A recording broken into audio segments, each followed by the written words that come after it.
thank you everyone for joining. We're discussing AI for finance, but focusing around deployment of no-code agents today. So we've got quite a packed agenda. We'll do some quick introductions about the people from HSO that were on the call. We're going to spend just 10 minutes at the beginning as well, just discussing how we see finance evolving towards that autonomous finance. That's very much a buzzword around the industry at the moment.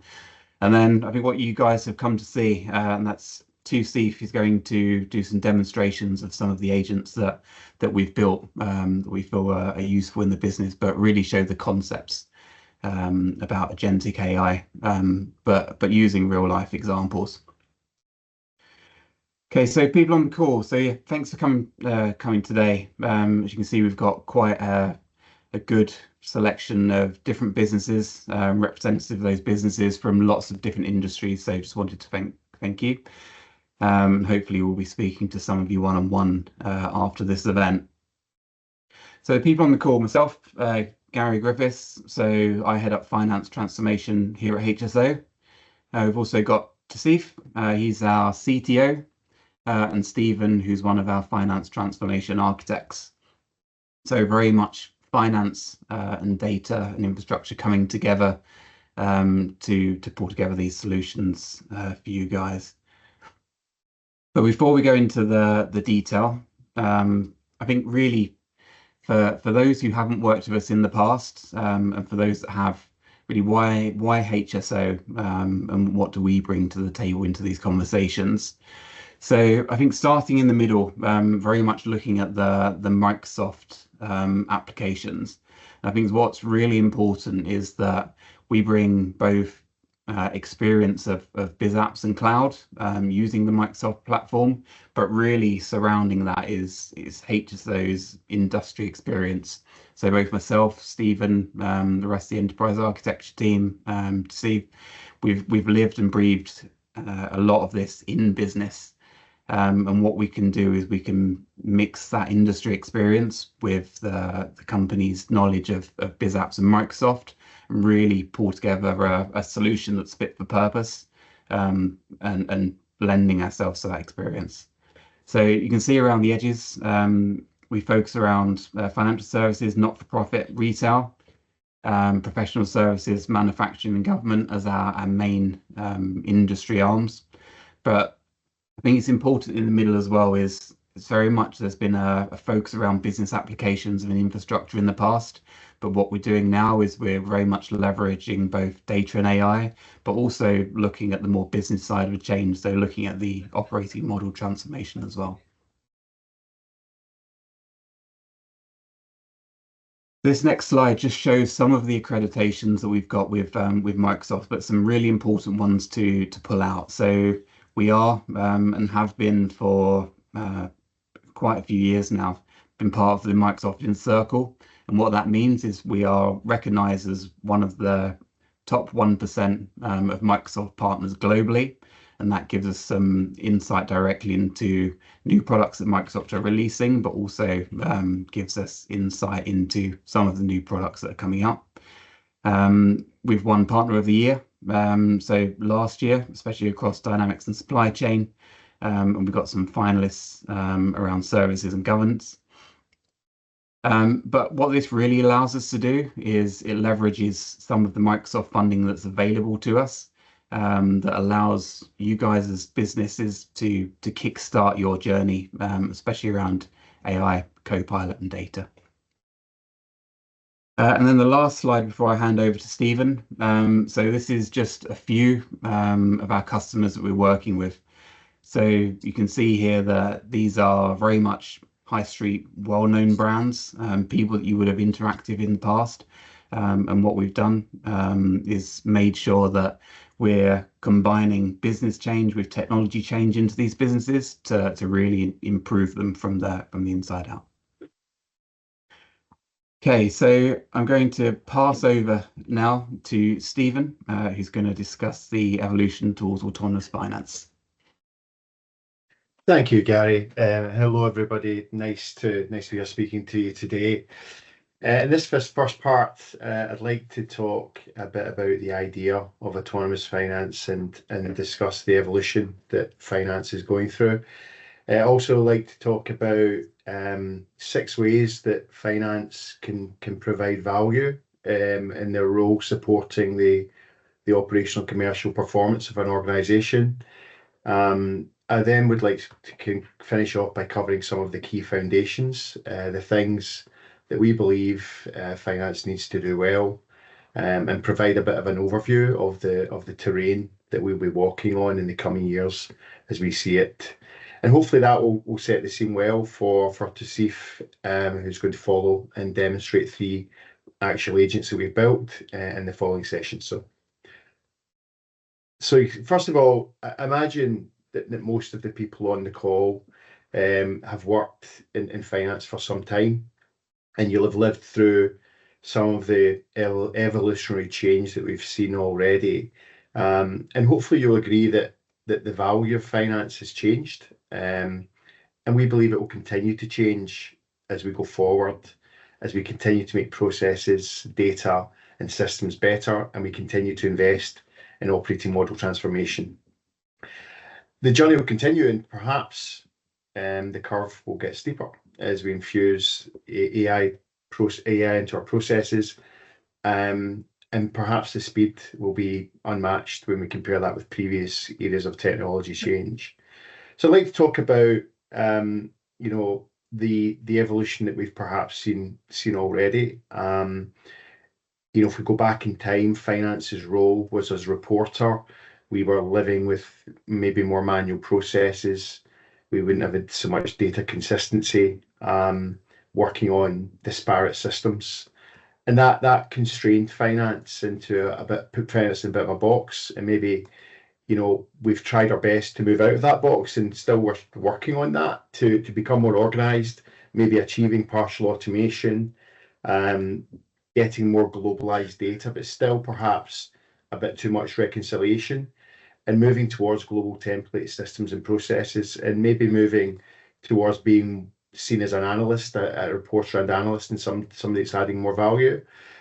Moving forward, become more automated, and this is the journey that I think we are still on. We get to more extensive automation, perhaps move towards a global single data model, and have more seamless data mapping, so there's less need to reconcile data and spend time preparing and analysing and getting information pulled together. So there's more time for actually providing advice. So perhaps we moved more towards the advisor when we get to that stage, but at this stage, we are still at the phase where AI is in its infancy. And as we look forward, and the question mark is, how far can we go? Autonomous finance, as Gary said, is a buzzword just now, and it has to be something that is something we strive towards. Well, whether we'll fully achieve that, we have to see. But if we get to maximum automation, if we've got really good platform systems with a single data model, our systems and our data are well governed, they're safe, they're secure, and we're using AI to monitor our systems and our data so that we are protecting our data and protecting against dangers of that data being corrupted or cyber attack. And we have humans that are maybe given more power, more bionic, shall we say, or augmented by agents, and we get to a phase where all our processes are with high productivity. And that's when we really achieve full AI enablement and move towards that target of being greater value to the customers of finance internally as a strategic partner, working closely with the operational commercial leaders. So I use this image, and this image is intended to convey 3 things that we think are very important areas of consideration. This is if we want to move towards autonomous finance. So the running track intends to represent the platform that we execute processes on. This is not just technology, this is the full finance operating model, if you like, including technology. But to be successful, businesses and finance will need to depend heavily on that foundation, that platform. The platform will rely on well-designed, well-governed processes, good data, a smart infusion of technology and well-educated people, experienced people, well-trained people, finance people. And the human is the one who will run the race. And if you look carefully, you can see that this human in particular is augmented by technology. And as we go forward, I think we're going to see more and more technology augmenting us and improving us, and maybe perhaps compensating for some of the flaws that we have as humans. We have things like bias, and we have human inconsistency, which can lead to errors. I suppose the final thought in this, if you let me indulge the metaphor a little bit more, perhaps we're just at the start of this race, and it is going to go very fast, hence the 100 meters. But the best equipped and trained runners will be the ones that achieve the best results. And finally, it's not just the track that achieves results, it's the runner, and we'd be wise to really remember that. So, to achieve value from a modern finance platform, and to enable AI, we need to be smart in the investments that we are making. We need to be astute in our judgment and understand the difference between platform investments and quick wins that give fast payback. We want fast payback, but we have to be willing to recognize that we need to make bigger investments as well. This will not always be easy, and things are moving at a pace. It can be quite dizzying, actually, thinking about what to place your bets on. But I think it's important that we understand and articulate what finance is, and what are the things that finance can do that is valuable to the people that are running the organization and driving the commercial success of the organization. We're in times where perhaps there isn't a lot of budget capacity, so we need to be really smart and target value, and even be ruthless about it, and don't waste money on things that aren't going to deliver. So I think it's important to perform careful project appraisal, take your time with initiatives and think them through properly so that you get the highest chance of success.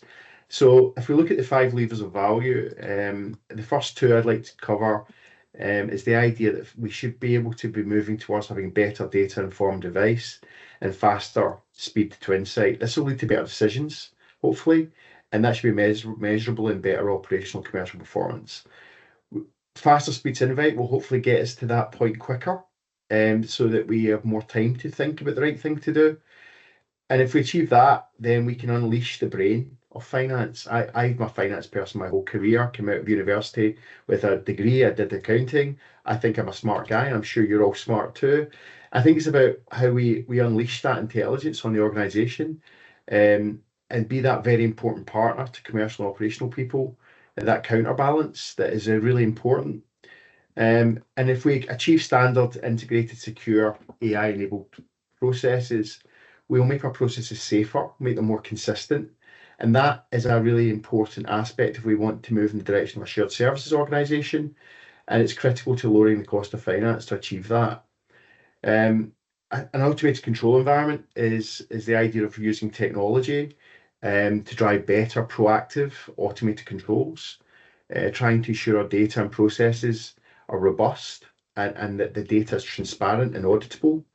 We need to ensure that there are no black boxes, that we can get the data and explain the data and have the right guardrails to protect the organisation from risk.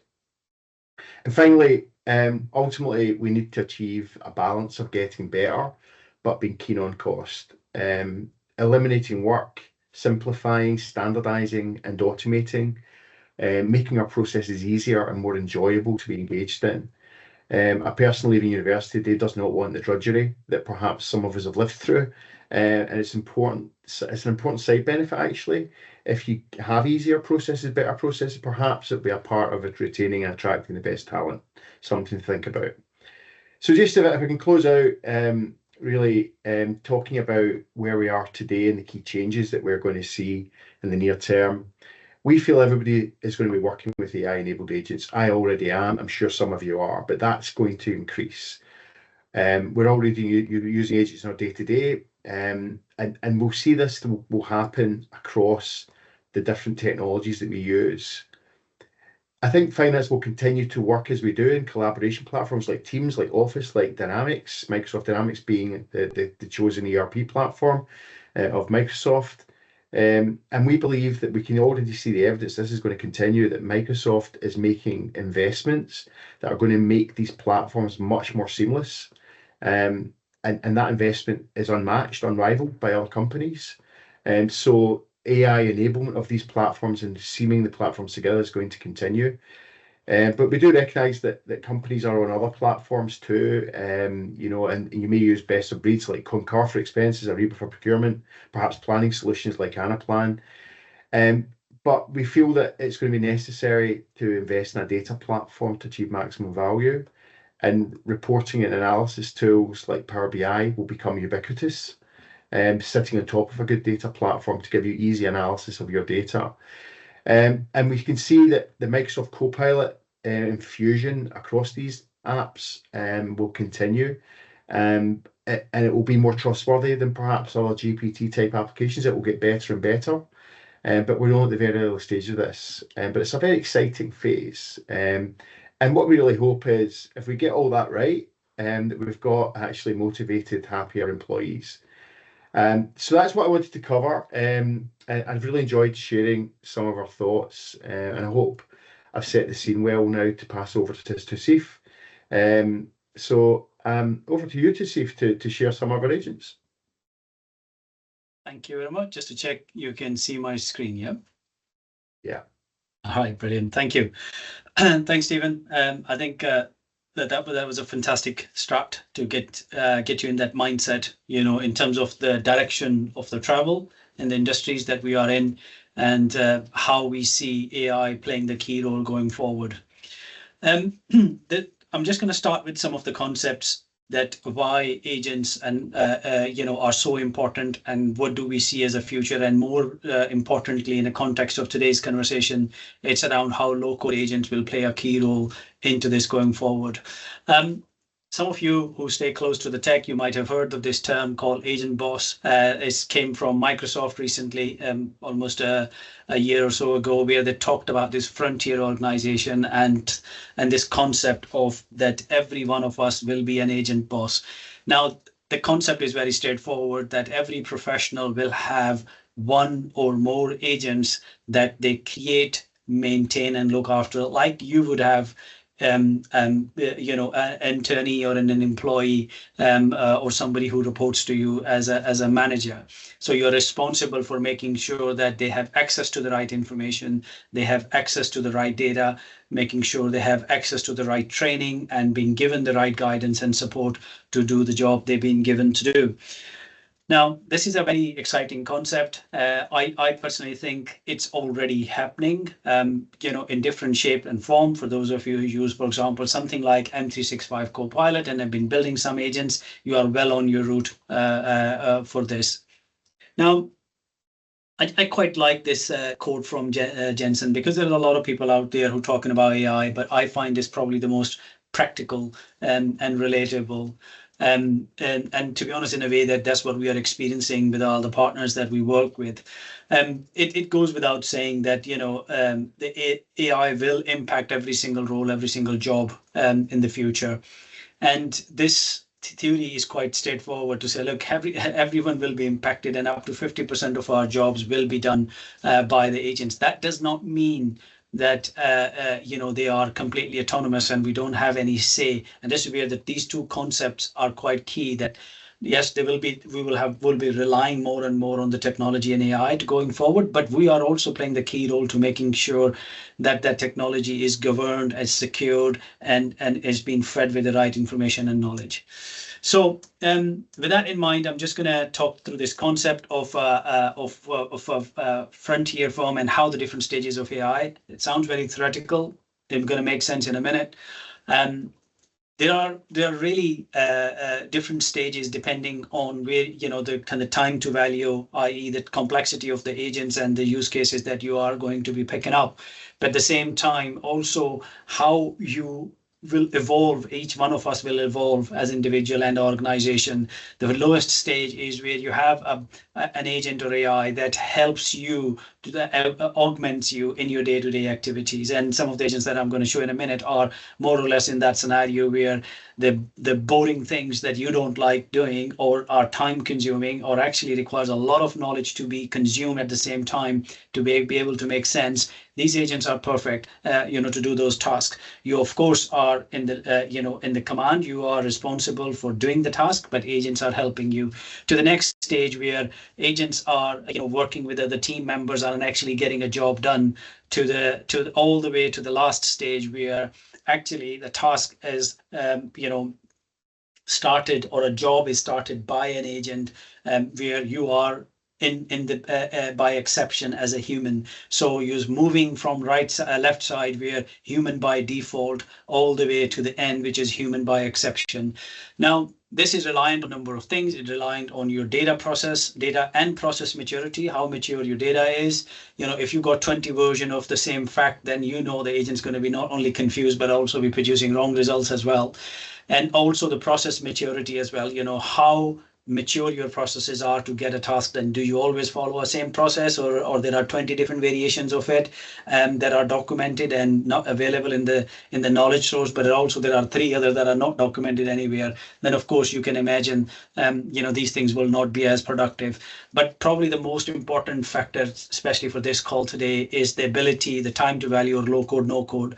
The quickly, how quickly you can create these agents to start getting the value. Of course, that's the whole concept around the low code agents and that we're going to be discussing today, all the way to the pro code. And the more you go towards the right side of this this maturity model, more complex those agents then become. Now, there are, generally speaking, when you talk about the agents, there are 3 main categories of those agents, conceptual categories, I would say. Agents that actually just, find you the information and bring data back to you, all right? And I will show you that in a minute. And there are agents that can do things for you, where you ask them to take an action on your behalf. So first example could be that you are just, reasoning over your financial data to say, show me the departments that haven't performed, have more expenses in the Q2 compared to Q1. Show me this, show me that.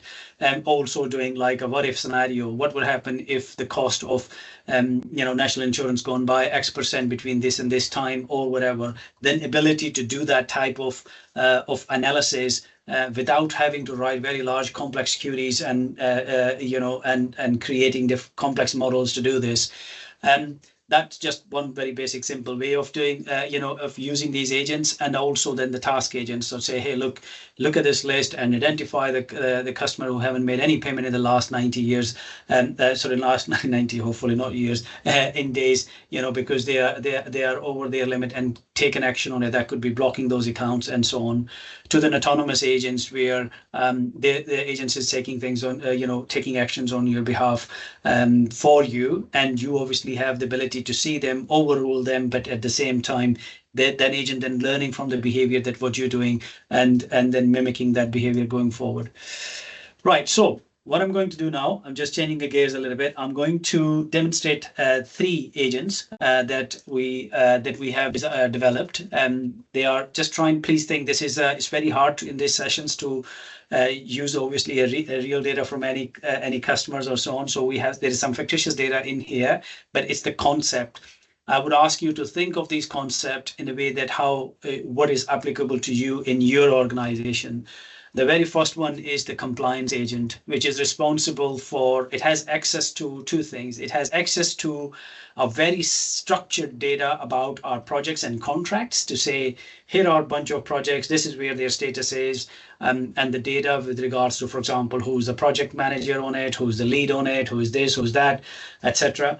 And then it's also have access to the bunch of compliance policies that we have defined as an organization that are relevant to the type and activities we do. So taking one step up, you have some structured data and you have some unstructured data. Unstructured data here being the policy and the rules around it, and the structured data being the actual project data. So let me just start by saying, hey, look, give me the status. Give me the status of a specific project. Now, in this case, because it is, I've already run this query as well while it's running it, I can just talk you through this in interest of time. It's looking at the data, giving me the very high level information about this. Where is the data? When is project? When it started? What's the contract budget? When is it going to end? And so on. And it's then now applying every single compliance regulation that we have trained this to do. And it's going through it and say, look, is the project manager is the one that we nominated in the contract? Is actually on the project? What is the total value of the project? If it's so, one of the rule are, for example, here is if it's above a certain value, it needs to go to a committee to approve. Do we have an evidence of that approval or so on? But it goes through all of those checks. And what is provide you a very high level summary, more like a RAG model to say, look, these are things that are green, don't need to, they are good on that project in regards to the data and our compliance rules. And these are the things that are actually needs to be looked at or are not correct. Now, this is just a very straightforward example, and I'm pretty sure that you will all have certain amount of rules, whether it's around the purchase order, for example, the sales order, the contracts that you create, the employee expenses, for example, that's another one that we see a lot of. You have a project-specific expense policy, as an example, or a contract-specific expense policy for those of you who work in the services. And then you also have the actual expenses, how we make sure they both are aligned, that you can create these agents using Copilot Studio or even within the M365 Copilot itself without having to write any code to be able to get those values, get that type of output very quickly. Then it's the ability, so not only you're able to just look at, combining those two data structures, but could also be, very simple questions and queries that you need information there and then to be able to make sense of it. In this example, say, right, give me the list of the projects that are over £2,000, but that haven't been approved by the new business committee, which it says here. Off it goes, God finds a list and tell you where they are, etc., etc. Now, you can, at any point of time where you see where this information is coming from, you can ask those agents and they will point you to the source of the information as well. I'm just looking for my demo script. I always have one. Let's just think of and you can just continue these type of scenarios. Now, the one of the biggest powerful feature of generative AI, which is obviously this new kind of a wave of AI in the last couple of years or so, its ability to provide information or guidance based on the context, and that's what makes Gen AI very, very powerful. So, I mean, you could be doing, let's say, if there has been a specific incident that now you are worried about what is the status of all my projects. You could be creating those agents, and you could be using these agents to find you that type of information. In this case, MAR is the management authorization rules concept, and then it's saying, right, hey, go and identify the projects that are to a certain threshold and so on. Now, you might be thinking that actually what's stopping you to do this in a Power BI report or a simple any visualization layer. The challenge that I think where it becomes is the one very first example I shown. Tools like Power BI and so on, they do not have the ability to take unstructured data. So, for example, I can be uploading another set of rules here to say, now go and look at all that data against these 20 rules and come back to me, which they don't qualify. So that type of ability, that type of experience, it's unique to these agents, and that's how they're going to be revolutionized the things that we are, especially in finance going forward. Now, let's just look at another agent, and this time around, I'm going to actually demonstrate that agent within Teams, which is the place that we all work and spend a lot of our time. So let's pick this one up. Right, so let's just assume we all in finance, it's a very regulated part of any business. You will have a lot of policies, you have a lot of rules that you need to adhere to and follow. And the policies are generally very, of course, they are written in the documents, not easy to consume, to be honest. And also how you then make them relevant to a context that you are dealing with. That's what I think we also see, that some of these low-code agents will have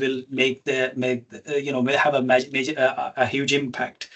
Let's just say in this particular example, this agent has been trained on the company's finance policies, and we could have, let's say, specific questions around intercompany policies and things. So say, hey, look, what are the controls that are around creation of any intercompany customer?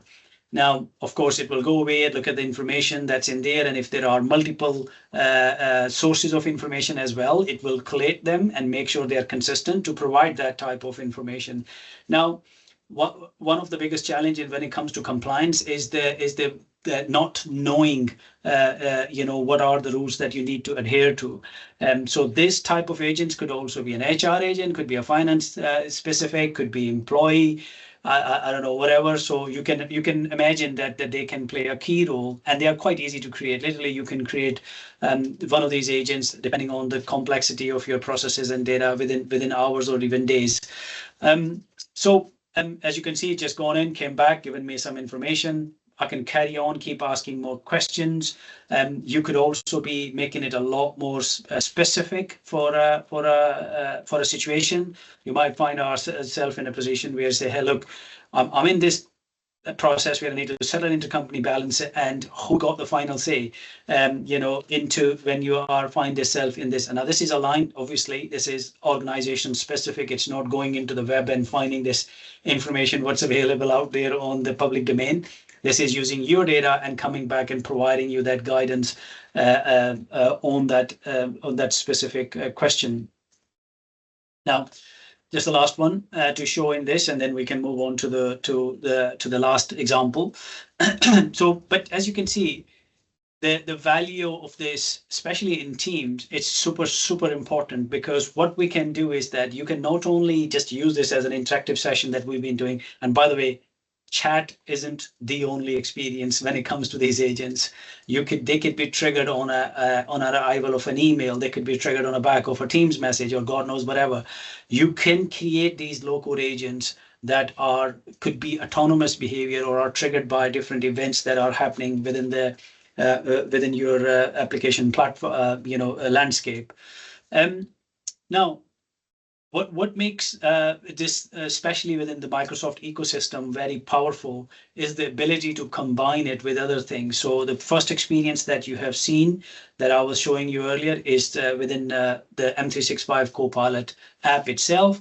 Let's just say if I want to then do something with it and have a conversation with somebody, I can just simply click in here. That opens up another page where I can start typing. I can add other people to say, look, I want to have a conversation with you, or you can turn that, take it to Microsoft Word or whatever. And what's happening is that you can start tagging people, you can start having a conversation, and off you go, right? So you can see that how this becomes very powerful in terms of a tool that you can all collaborate as well. Likewise, in the teams, these agents can be added to a conversation where there are human and agents are having conversation, and you are asking agent to pull more data and information, and you're having a debate or a conversation around those topics to get a process, a business, to get a job done, really. Now, in terms of the last agent that I'm going to show you, which is quite an interesting one, and that's, I'm pretty sure each one of you have, it will be relevant to each one of you. Let's just look at this last one, which I call a data manipulation agent, right? So you can see some previous examples here that I've been messing around. So in any finance department, one of the probably the most time-consuming task is the data manipulation. We all get tons of data in different formats, which needs to be mapped to, let's say, your chart of accounts, your whatever, and it needs to be processed. Don't need some columns, you need to drop some columns. You need to change the date format, God knows whatever. And that's quite a time-consuming task. Mostly people are doing it in Excel. They have macros and this and that and others. But the reality is that these type of data requirements are always there. So what we have done at this particular agent, it has been trained on two things. It has access to your chart of accounts. So it knows, salaries goes to this account, expenses here, entertainment, blah, blah, blah, all those other things there, which accounts they should relate to. I can just simply come in here and say, right, hey, look, I got a bunch of this data. Could you turn that into a format that I can actually report, just use into my system? So I'm just going to give it a command, really. I'm just going to copy this data across. Okay, so I've just given a bunch of transaction, which could be, let's say, an extract from an email or whatever. And I say, look, transform this data for me to import into D365. Now, D365 Finance and Operations being the system that this has been designed around. And what's going to go is it should go away and look at that information and come back to me. And let's see where it come back to me, right? So it should really something like this to say, look, I've been able to process this information. It looks like this. However, these are the things that is not even sure about. So now this is where quite interesting, where he's looking for some confirmation to say, have I got this right? Because I'm not being able to translate them directly to an account that I should be attributing this to. And once it has done that, then it's obviously you have the ability to say, okay, great. Could you go away and turn that into a CSV? And in this case, as you can see, I've asked him to say, right, go away and turn that to a CSV, and I can just simply download that CSV and import it into my system. Yeah, this is now back on this one as well. And now the what interesting thing is, if you see last time, I asked to process that information, it came back, and then I asked you to ask it to turn into a CSV. So it did it in two. I did it in 2 steps. Now this time round, when I just given it to data to say go and process, it already knew that I'm going to ask for a CSV. So it even created a CSV as well. So this is what makes GenAI so powerful. Its ability to learn from its previous experiences, and helping you to be that more productive. As you can see in this example, it's gone and used my accounts and have created a journal name. It knows the journal name because they're given some examples historically. The date format has been adjusted accordingly as well, and picked up the right account and the offset accounts, etc., based on the data it has been trained on. So quite an interesting concept, where we are seeing a massive adoption when it comes to these low-code agents. As I said, these low-code agents are quite they are small, they are less risk in terms of the risk, and they're quite easy to do. You don't need a very complex data platform underneath to support them. Now, so one question that I always get asked, right, where should we start, right? Where should we look for these opportunities within the individual departments that we work in in your respective area?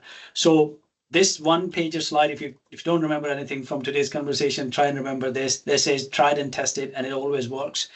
The bottom area in this is timeline, on the bottom of line here is the key areas that where any transformation, never mind AI, would always link to. You're looking for things that help you as a user to improve your productivity or have an impact on a customer experience or make you better in terms of the time efficiency point of view. And you've already seen the quality, for example, that governance one that I was showing you earlier, the compliance agent, that is around the quality side of things to making sure what we have is correct, and the governance checking the contracts against, let's say, a set of rules and so on. But one thing that is going to drive all these use cases, or it's actually the bloodline of all of this, is the data. How we make sure that we have the right information available to us, to these agents as well, and that then basically that kind of infuse into every business decision-making process. Where to start? Look for the top line. Look for the things that require multiple knowledge sources. So the example I've shown, there's a structured data, unstructured data. You might have policy here. There's documents that are associated with your chart of accounts, this and that. So you go 4 or 5 or 6 things that you need to bring together to complete a task. Those are really the sweet spot when it comes to these agents, because that is in terms of a human limitation, that how much information we can consume at any point in time. Whereas these agents are obviously quite capable of that. Look for the tasks that are quite repetitive, that you don't enjoy doing. They are kind of a next finish type task, very much structured in a way as well. Things that require a very high volume of data. So there might be just one knowledge source, but actually the document itself, policy document, is 500 pages as an example, right? How we, those are the best ones in terms of picking the first use case to start this process. the one that I think where these low code agents fit extremely well is the personal productivity things that I am responsible for in my organization that are unique to me for my role. Things that require personalization, taking that expense policy, the interpretation of that expense policy for me as a consultant working on a project versus me as a project manager on that project versus me as a finance controller who under which this project is being delivered. There are different interpretation of that, and that's what these agents are quite good at, because when I want to look at that policy, I'm interested in certain things and I want to get the certain information from them. So that personalization is a really good use case, a really good starting point, for you as an individual for looking for those agents. Right. That was hopefully you find that useful, and get some inspiration going on, and you to look for some of these questions and some of these some of these opportunities in your business and in your respective roles. And we have a few minutes to take any questions. If anybody have any questions, any suggestions, please come off mute and say so, or type in the chat.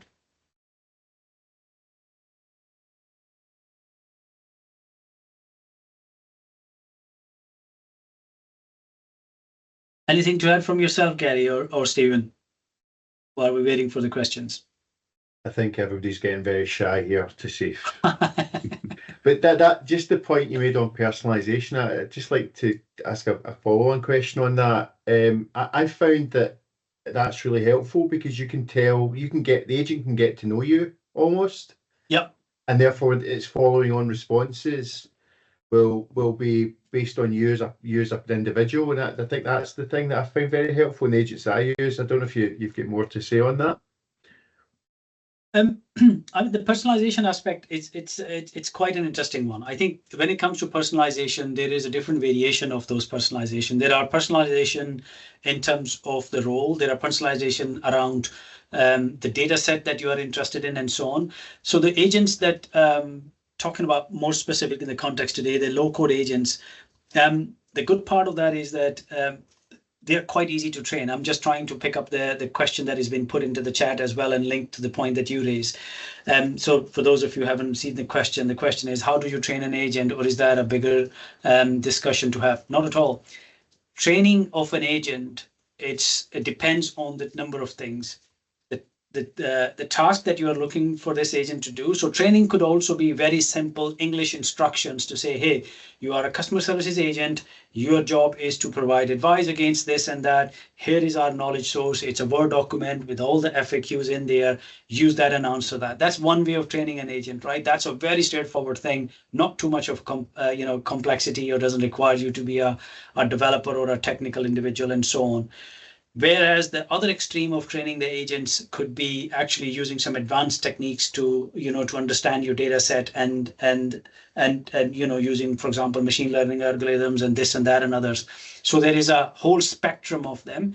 Generally speaking, in context of today's conversation around low code, no code, this is not a complex thing at all. It's really comes down to, especially with low code agent, in my experience, having a simple data set, right? You might have a very complex data set, but can you transform that into a simpler version that can be easy to consume? And also very simple instructions. I always say treat these agents like a trainee who just joined your business, has got tons of energy, very enthusiastic, but doesn't know how you run as a business. If you stick to that, honestly, you won't go wrong. Make it simple, make it clear, and they should work. Right, what's the next question? Can the agent be trained to finish the import rather than stop at providing them for file? Now, agents, so there are this concept called computer agents, which basically are an evolution of robotic process automations. Yes, you can very easily train them, and they on your behalf can pick up a file, copy something from one browser, paste them into a file, save a file, log into, let's say, your ERP on your behalf, pick up a file and upload. Yes, they can be done. They are all very low code D type agents, not in this context that we're talking here. However, there are capabilities where you could do this very easily. Hope that answers the question. Any other questions? Any comments from yourself, Gary? No, I think it's really important that obviously you've shown some really good examples. And as you mentioned at the beginning, they're generic to the processes that we're looking at, and I think it's really important that people on the call can think about the concepts that have been discussed and relay them to their own businesses. And I think they've just become really powerful, especially around finance. So while we got a few minutes left, which is not normally the case, let me just throw in an extra concept, right? I think this goes back to I'm just picking up on the question around, can they just even do things for your behalf? Now, and if you remember, one of the example that I shown, there was a concept in there, autonomous agent. What you see on a screen, it's an agent that is showing two behaviors, autonomous and semi-autonomous behavior. On the right side, this agent is looking at, let's say, a simple CSV file that came from our finance systems to look at who are the people who haven't paid our invoices for how long. And it's also looking at a file that we imported from our credit score agency, and it's combining the two and coming back with a bunch of suggestions to say, hey, look, these users, these customers on this side, on the right side, they haven't made a payment, and looking at their credit scoring and the challenges that they are in financially, I think we should stop selling them, or we should stop working with them for any additional future sales. And actually then going away and taking action in the ERP system to block them for further sale, as an example. On the right side, you see a semi-autonomous behavior, which is actually looking at the similar data, but it's not sure what to do. So it's coming back to you, human in the loop scenario, if you remember those 4 stages, and asking for your opinion and advice on that. So look, I think these are all concepts. I hope they inspire you. They get you thinking where these use cases are. But these are all very much low-code, no-code agent. Even the one that you see on the screen, it's a Power App. The Power App, for those of you who know, is a low-code solution, and a bunch of other things, being put together to make them, and it's been surfaced in Microsoft Teams. All right, then. If nothing else, I think that's yourself for the next slide, Gary? Yeah, excellent. So really, just for next steps, as we said, we're working with lots of different businesses in lots of different industries at the moment, discussing where we can build up use cases for those business to really start allowing finance to impact the wider business, and I guess remove some of the manual tasks that we're all used to doing as finance professionals. So just to start off those conversations. We've got the QR code here, which you can click and it will take you to a form, or just we've got Michael at the bottom, who's part of marketing department, and really just have that initial call. But what we'd like to do is engage with you all individually as businesses, have an initial call with Michael, and then following that we can set up a call with TC and then Stephen and myself, just to really see how we can help you on that journey, and where we can leverage potentially some of the funding that Microsoft has to offer. But yeah, it'd be great to work with you all. Yeah. Just flick to the next one. I think that's the closing slide, TC. Thank you very much. Yep. Thank you very much, Gary. There is also a link of the same QR code in the chat as well. If you find that easier, please feel free to complete, and we would love to connect and see how we can help.